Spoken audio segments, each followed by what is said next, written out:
మీరు మీ చేతుల్లో బైబిల్ కలిగి ఉండి సంఘం వైపు తిరిగి మేము అడిగే ప్రశ్నలకు చనిపోయి అనగా సెలవుకు వేయబడి రక్తమును కార్చి చనిపోయి తిరిగి లేచినాడని మీరు విశ్వసించినారా? విశ్వసించుంటే మీ చేతులు చూపించండి, నోటితో చెప్పండి. అలాగే యేసుక్రీస్తు రక్తం చేత మీరు కడగబడినారా లేదా? కడగబడి ఉంటే చేతులు ఎత్తండి, లేకపోతే చేతులు దించండి. యేసుక్రీస్తు మీ హృదయములలో, మీ చేతులు దించాలి, మళ్ళీ చేతులు ఎత్తాలి.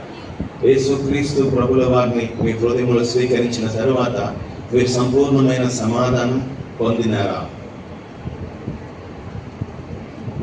మీరు అందరితో సమాధాన పడినారా? ఎవరితో కూడా వైరం లేకుండా లేక కలహం లేకుండా ఉన్నారా? కొందరు చేతులు ఎత్తలేదు. ఒకవేళ మీరు ఎవరితోనైనా కలహించి ఉంటే, గొడవ పడి ఉంటే ఇప్పుడే వెళ్ళి వారిని క్షమాపణ అడిగి రండి. కొందరు సహోదరుల వైపు చేతులు ఎత్తినట్టుగా కనిపించలేదు. సో అందరితో సమాధాన పడినారా? మీరు రక్షించబడిన సంగతిని ఎవరికైనా చెప్పారా? నేను రక్షించబడ్డాను, యేసుక్రీస్తు ప్రభుల వారు నా హృదయంలోనికి వచ్చారు, నేను సమాధానం పొందినానని ఎవరితో నేను చెప్పారా? ఒకవేళ చెప్పకపోతే ఈ దినం నుండి అయినా చెప్పడానికి ఆరంభించండి. మీరు బాప్తిసం తీసుకోవటానికి మీరు హృదయపూర్తిగా సిద్ధపడి వచ్చినారా, లేక ఎవరైనా బలవంత పెట్టి వచ్చినారా? అలా ఎవరైనా మిమ్మల్ని బలవంత పెట్టి ఉంటే దయచేసి కూర్చోండి. మీరు బాప్తిసం తీసుకున్నా అది చల్లదు.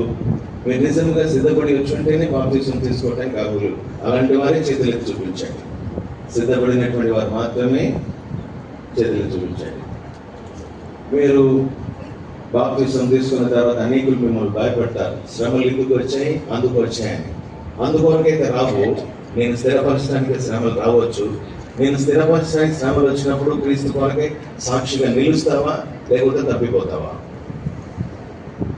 ఏదైనా మాత్రమే నువ్వు సాక్షిగా ఉంటావా, జీవిత పర్యంతం సాక్షిగా ఉంటావా? చాలా సంతోషం మీరు ఇచ్చినటువంటి సాక్ష్యాన్ని బట్టి. సంఘము కూడా వీరికి విషయమే సాక్ష్యం ఇవ్వాలి. వీరందరికీ బాప్తిసం ఇచ్చుట మీకు అందరికీ ఇష్టమైతే మీ చేతులు ఒకసారి అయితే చూపించండి.